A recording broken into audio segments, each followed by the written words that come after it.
అన్న నమస్తే అన్న. నమస్తే. ఏం పేరు మీ పేరు? నా పేరు పృథ్వీ గౌడ్. ఓకే. ఏం పని చేస్తుంటున్నా? నేను సాఫ్ట్‌వేర్ ఇంజినీర్. సాఫ్ట్‌వేరా? యాహ్! సాఫ్ట్‌వేర్స్ ఏమన్నా బాధపడుతురా? బీఆర్ఎస్ పార్టీ అధికారంలో కోల్పోయింది. కేటీఆర్ ఐటీ మినిస్టర్ ఉంటే అయిపోతుండే అన్న ఆలోచనకి ఏమన్నా సాఫ్ట్‌వేర్ ఎంప్లాయీస్ వచ్చిరా? అంటే వాస్తవానికి తెలంగాణలో అద్దం పడుతున్న సిట్యుయేషన్స్ ఎలా ఉన్నాయంటే ఏదైనా పార్టీ కావచ్చు. అది బీఆర్ఎస్ అయినా, టీఆర్ఎస్ అయినా, whatever the party like Congress అయినా. సో ఐటీ అనేది ఇంపాక్ట్ అనేది ఉంటుంది ఖచ్చితంగా. ఒక పార్టీ పరంగా వాళ్ళు కంపెనీస్తో మాట్లాడడం, వాటిని ఇక్కడికి తీసుకురావడం, హైదరాబాద్ లాంటి సిటీకి తీసుకురావడం. ఇప్పుడు గ్లోబల్ సిటీగా హైదరాబాద్ అనేది అభివృద్ధి చెందుతుంది కదా.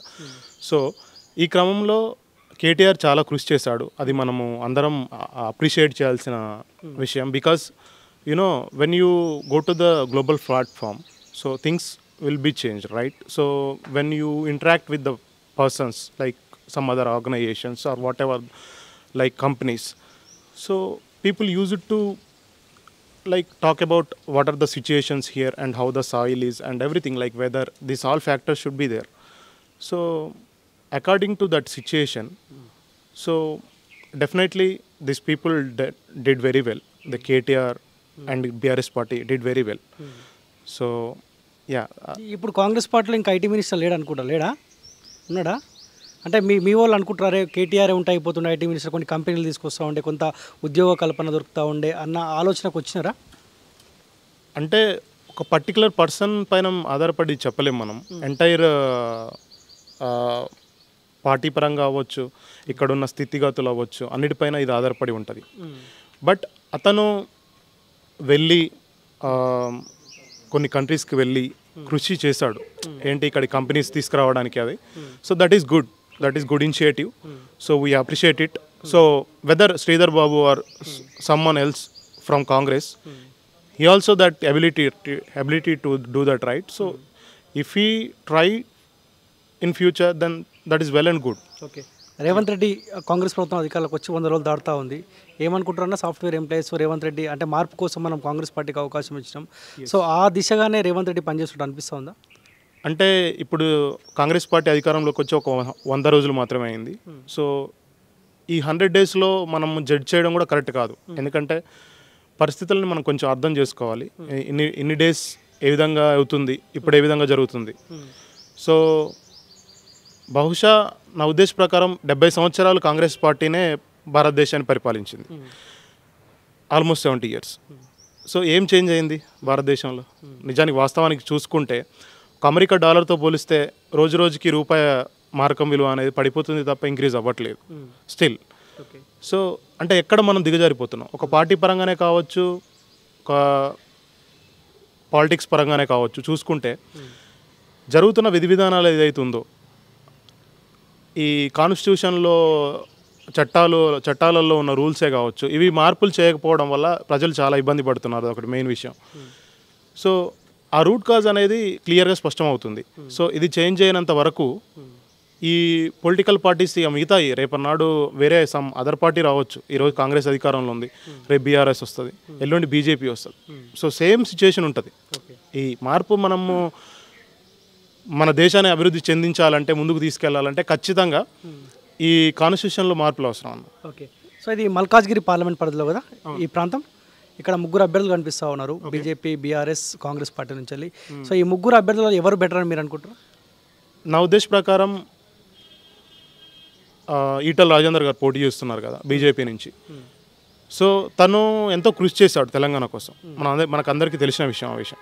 సో ఆ క్యాండిడేట్ అనే వ్యక్తి తను సరే పార్టీ పరంగా కావచ్చు, కేసీఆర్ పరంగా కావచ్చు, కొన్ని ఇష్యూస్ అయితే జరిగినాయి వాస్తవానికి. సో అతను బయటికి రావడం జరిగింది, మళ్ళీ బీజేపీలో చేరడం జరిగింది, గెలిచాడు. ప్రజలు గెలిపించారు అని అంటే అది వాళ్ళు ఆలోచిస్తేనే కదా. ఏదైనా అతను చేస్తాడు, ఇతని పైన నమ్మకం ఉంది, ఏదో సెంటిమెంట్ అన్న ఫీలింగ్స్ కాదు.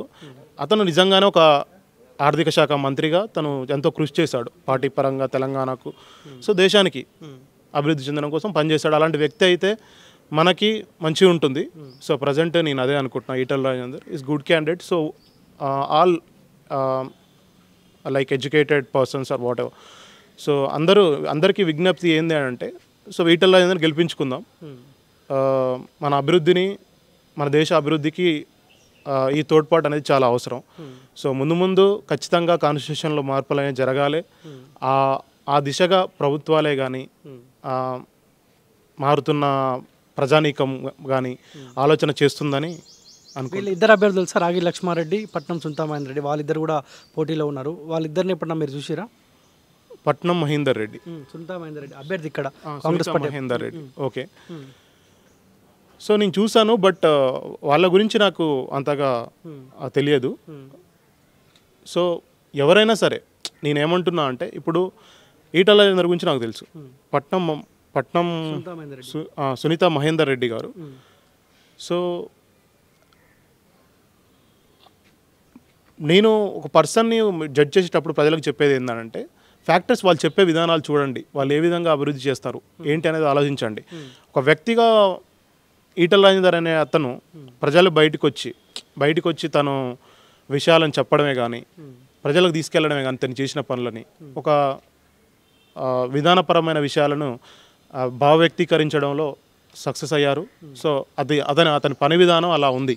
సో ఇదే విధంగా రేపు సునీత లక్ష్మారెడ్డే కావచ్చు, సమ్ అదర్ పర్సన్ కావచ్చు, వాళ్ళు కూడా ప్రజలలో ఈ విధమైనటువంటి మంచి విషయాలని జరగబోయే పనులని ప్రజల్లో వ్యక్తీకరించినట్లయితే ఖచ్చితంగా వాళ్ళకు కూడా అవకాశాలు ఉంటాయి. అందరికీ అవకాశం లభించాలనే మనం కోరుకుంటాం. సో ఇప్పుడు ఈటల గెలిచే అవకాశం ఉన్నట్టు కనిపిస్తుంది మీకు? ఈటల రాజేందర్ గారు ఖచ్చితంగా, ఎందుకంటే ఆబ్వియస్లీ కేంద్రంలో ఇప్పుడు బీజేపీ ప్రభుత్వమే నడుస్తుంది. సో మనం చూస్తున్నాం, ఇప్పుడు ఈ రష్యాలో పుతిన్ లాంటి వ్యక్తి ఒక దగ్గర మీటింగ్ జరిగినప్పుడు ఆ దేశంలో మోడీ లాంటి వ్యక్తి అనేది విజన్ ఉన్న వ్యక్తి. సో తను పరిపాలన చాలా అద్భుతంగా జరుగుతుంది. సో భారతదేశం అన్ని విధాలుగా అభివృద్ధి చెందుతుంది. కాబట్టి మనం అలాంటి వ్యక్తిని గెలిపించుకోవాలి అని చెప్పి, అలాంటి వ్యక్తిని మనం కాపాడుకోవాలని చెప్పి ఆ రష్యాలో ఒక దగ్గర ఒక స్టూడెంట్స్కే కావచ్చు, ఒక చిన్న చిన్న కార్యక్రమాలలో అతను చెప్తున్నాడు అంటే, మనం ఇండియాలో బహుశా కొన్ని ఎక్కడైనా ఒక వ్యక్తి అని అంటే, ఒక పార్టీ అంటే ఖచ్చితంగా విమర్శలు ఉంటాయి, మంచి చెడులు అన్నీ ఉంటాయి. సో అలా విజన్ ఉన్న వ్యక్తి కాబట్టి మనం ఆ పార్టీని గెలిపించుకోవాలి. ఫ్యూచర్లో మనకు ఖచ్చితంగా మన దేశ అభివృద్ధికి అది ఎంతగానో తోడ్పడుతుంది అనేది నా ఉద్దేశం. నమస్తే అన్న. ఏ ఊరే మనది? మాది కరీంనగర్ జిల్లా. నేను పద్మనాభర్ ఫేజ్ 2లో ఉంటున్నా. ఓకే. ఇది ఇప్పుడు ఏది కుత్బుల్లాపూర్? ఇది కుత్బుల్లాపూర్ కాన్ఫరెన్స్. ఓటు ఎక్కడ ఉందా? ఈయనే ఉందా? ఇక్కడే ఉంది. ఇక్కడే ఉందా? ఎన్ని ఇయర్స్ అయింది ఇటు వచ్చి? 1983లో వచ్చాను నేను. అప్పట్లో వచ్చిర్రు. ప్రాపరేమో అక్కడ.